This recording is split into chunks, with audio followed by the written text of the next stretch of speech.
नरेंद्र दामोदर दास मोदी ईश्वर की शपथ लेता हूं कि 2014ರಲ್ಲಿ ಭಾರತೀಯರು ತೆಗೆದುಕೊಂಡ ಒಂದು ಸರಿಯಾದ ನಿರ್ಧಾರದಿಂದಾಗಿ ಏನೆಲ್ಲ ಸಾಧ್ಯವಾಗಿದೆ ಗೊತ್ತಾ? ಕಾಶ್ಮೀರದಲ್ಲಿ ಆರ್ಟಿಕಲ್ 370 ಮತ್ತು 35A ರದ್ದುತಿಯಾಗಿದೆ. ರಾಮ ಮಂದಿರ ನಿರ್ಮಾಣ ಸಾಕಾರಗೊಂಡಿದೆ. ಪಾಕಿಸ್ತಾನದ ಭಯೋತ್ಪಾದನೆ ನಿಗ್ರಹಕ್ಕಾಗಿ 2 ಬಾರಿ ಸರ್ಜಿಕಲ್ ದಾಳಿ ನಡೆಸಲಾಗಿದೆ. ಮುಸ್ಲಿಂ ಹೆಣ್ಣು ಮಕ್ಕಳ ವೈಯಕ್ತಿಕ ಹಕ್ಕುಗಳ ರಕ್ಷಣೆಗಾಗಿ ತ್ರಿವಳಿ ತಲಾಖ್ ಕಾಯ್ದೆ ಜಾರಿ ಮಾಡಲಾಗಿದೆ. ಯೋಜನಾ ಆಯೋಗದ ಬದಲಿಗೆ ದೇಶದಲ್ಲಿ ನೀತಿ ಆಯೋಗದ ಸ್ಥಾಪನೆ ಮಾಡಲಾಗಿದೆ. ಕೋವಿಡ್ ಸಂಕಷ್ಟದ ಯಶಸ್ವಿ ನಿರ್ವಹಣೆ, ದೇಶದಲ್ಲಿ ಪರಿಣಾಮಕಾರಿಯಾದ ಲಸಿಕೆ ತಯಾರಿಕೆ, ಪ್ರತಿಯೊಬ್ಬ ನಾಗರಿಕನಿಗೂ ಉಚಿತ ಔಷಧ ನೀಡಲಾಗಿದೆ.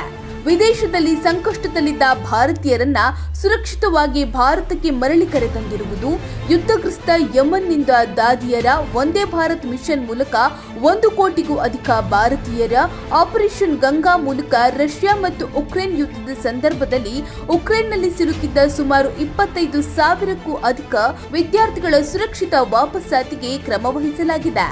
ಡಿಜಿಟಲ್ ಬ್ಯಾಂಕಿಂಗ್ ಮೂಲಕ ಸರ್ಕಾರದ ವಿವಿಧ ಯೋಜನೆಗಳ ಫಲಾನುಭವಿಗಳಿಗೆ ನೇರ ನಗದು ವರ್ಗಾವಣೆ ಮಾಡಲಾಗ್ತಾ ಇದೆ.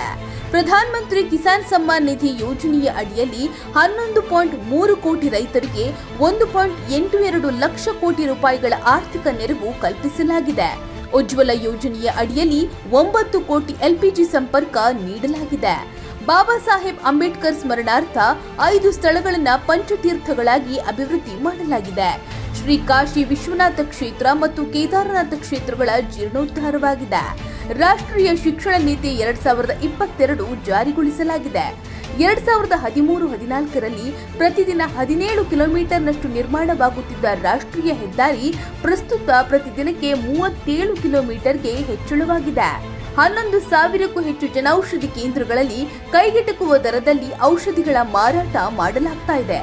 ಇವೆಲ್ಲವೂ ಸಾಧ್ಯವಾಗಿದ್ದು ನಮೋ ಅವರ ಸಮರ್ಥ ನಾಯಕತ್ವದಿಂದ. ಭಾರತ ಹೀಗೆಯೇ ವಿಕಾಸದ ಹಾದಿಯಲ್ಲಿ ಮುಂದುವರಿಯಬೇಕೆಂದರೆ ಅವರು ಮತ್ತೊಮ್ಮೆ ಪ್ರಧಾನಿಯಾಗಬೇಕು. ಅದಕ್ಕಾಗಿ ಈ ಬಾರಿಯೂ ಸರಿಯಾದ ನಿರ್ಧಾರ ನಮ್ಮದಾಗಲಿ.